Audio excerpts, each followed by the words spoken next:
Bismillahirrahmanirrahim. Assalamualaikum warahmatullahi wabarakatuh. Alhamdulillahi rabbil alamin. Allahumma salli ala Sayyidina Muhammad wa ala ali Sayyidina Muhammad wa sallim tasliman kathira. Subhanaka la ilma lana illa ma 'allamtana innaka antal alimul hakim. Para habaib yang saya cintai, para alim ulama, para kiai yang saya banggakan, yang saya muliakan, guru kita bersama yang sudah memberikan banyak ilmu buat kita semua.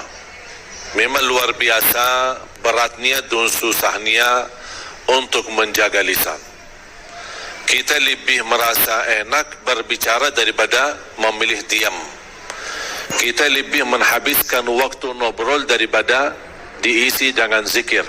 Bahaya lidah, dia bukan hanya menjadi pintu hati, bahkan bisa menjadi sebab terisi hati-hati dengan titik hitam. Titik hitam demi titik hitam demi titik hitam sampai hatinya menjadi hitam. Tidak, la yunkiru munkaran wa la ya'rifu ma'rufan. Tidak akan mengetahui ma'ruf dan tidak membedakan antara ma'ruf dan munkar.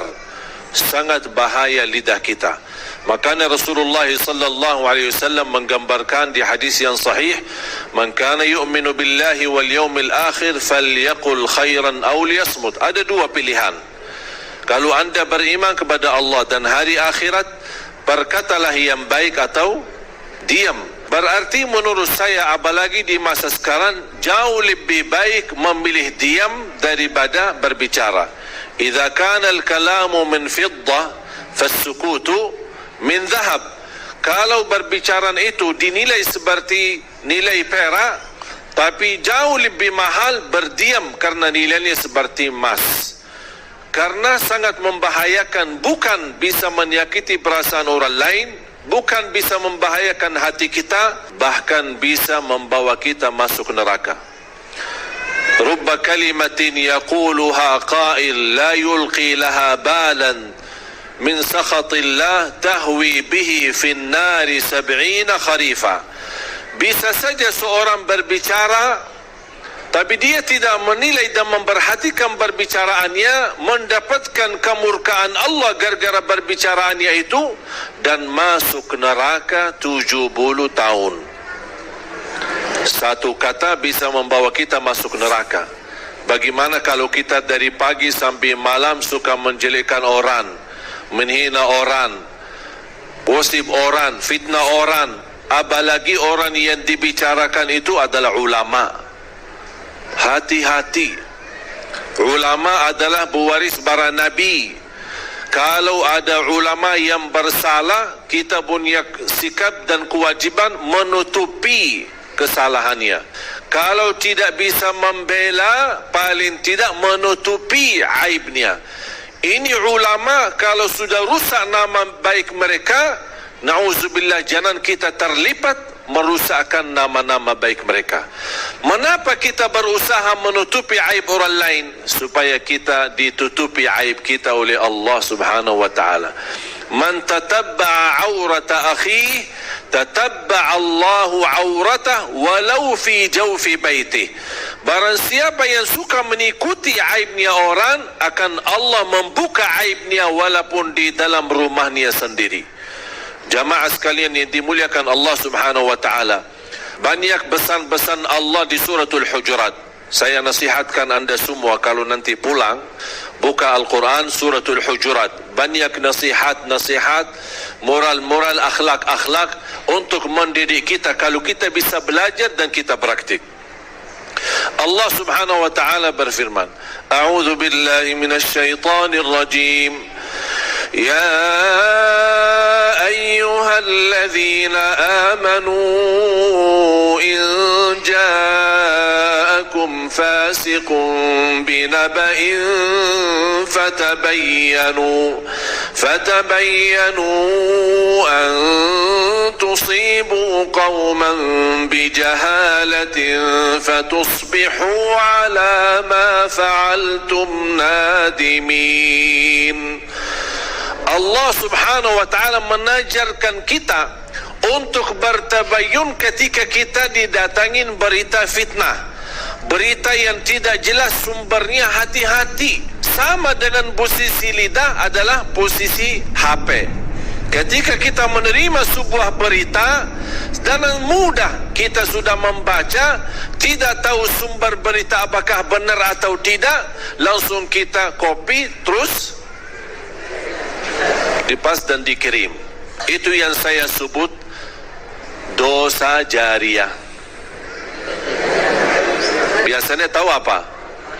Sedekah jariah atau amal jariah. Ini dosa jariah. Apa itu dosa? Kalau sudah terlanjur kita menerima berita yang hoak, berita yang tidak benar, atau video yang tidak benar, atau video isinya maksiat dan dosa, terlanjur kita sudah lihat, udah cukup. Astaghfirullah wa atubu ilaih. Jangan coba-coba kita sebarkan dan kirim ke orang lain. Kalau kita meninggal dunia, apa yang kita sudah kirim, itu yang menjadi terbuka buku amal kita dan menalirkan dosa-dosa sepanjang video itu masih berjalan. Na'udzubillah min zalik. Cukuplah jamaah sekalian berbuat dosa kita, yang kita harap selalu diampuni Allah subhanahu wa ta'ala. Makanya jangan coba-coba kita menyebarkan berita, apalagi kita menggunakan lidah kita. Kalau kita tidak bisa berbicara baik terhadap teman kita, lebih baik kita diam. Allah subhanahu wa ta'ala mengizinkan kita berbicara dalam keburukan ketika ada orang yang menzalimi kita. Contoh, kalau ada orang menzalimi kita dan persoalan kita sudah masuk sebagai kasus sampai ke mahkamah, di sidang, dipanggil, pasti ditanya dalam kasusnya terhadap si orang yang menzalimi, ambil harta kita, ambil hak kita, atau menzalimi kita. Pasti ditanya oleh hakim, bagaimana posisinya? Apakah saya boleh enggak bicara keburukan orang tersebut? Karena dia di dalam posisi menzalimi saya. Atau saya diam ketika ditanya oleh hakim, oh maaf pak, saya enggak berani ngomong karena saya takut dosa. Terus gimana mau diselesaikan masalahnya di mahkamah, di depan hakim? Allah di hal ini mengizinkan, la yuhibbullahu al-jahra bis-su'i minal qawli illa man zulim.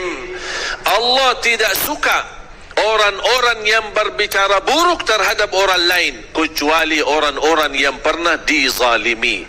Kalau ada orang menzalimi kita, orang-orang menyakiti kita, kita berhak membela, kita berhak berbicara, tapi tidak boleh berlebihan. Artinya ketika kita ingin membalas, ingin menyampaikan, ingin menolong hajat-hajat kita kepada hakim atau kepada orang-orang yang bisa membantu kita, tidak boleh menjadi di posisi dizalimi, menjadi orang yang menzalimi. Makanya kata ulama, lebih baik kita tidur dalam keadaan dizalimi daripada tidur dalam keadaan menzalimi. Lebih baik kita dihina, kita dicaci maki, kita difitnah, tapi saya berusaha menjaga lidah. Termasuk amal kebaikan, bukan hanya membawa keburukan, kebaikan-kebaikan, amalan-amalan salih yang kita lakukan, gara-gara lidah bisa menjadi hanus amal kebaikan kita, bisa sia-sia amal-amal kebaikan kita. Kalau Allah sudah menanugerahkan kita beramal salih dan tidak ada yang tahu, jangan menjadi kebiasaan suka mencerita kebaikanmu saat anda melakukan kebaikan itu sendiri. Contoh, suka tahajud? Langsung jawab suka. Besok pagi kita ketemu teman pas di kerja, teman kita melihat, aduh, kita nantuk. Kenapa? Saya tadi malam capek, sepanjang malam salat malam. Kenapa cerita? Kalau sudah melakukan kebaikan, apalagi di saat tidak ada yang tahu, tidak usah kita ungkapkan. Sebagaimana kita tidak berani mengungkapkan dosa kita, ada enggak yang biasa bisa ketika malam hari dia berdosa, besok pagi dia ketemu teman, aku semalam dosa. Berani enggak? Kenapa? Malu kan? Sama.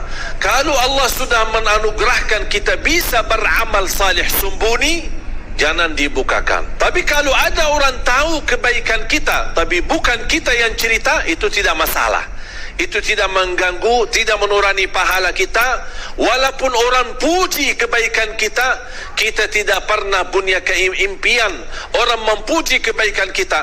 Tapi seandainya kalau ada yang memuji kebaikan kita, itu bukan sesuatu yang kita harapkan, tapi ini sebuah anugerah dari Allah. Sebagaimana bersabda Rasulullah, tilka ajilu busyral mu'min, inilah berita gembira yang Allah anugerahkan dari lidah-lidah hamba-hambanya yang memuji orang-orang salih. Faham?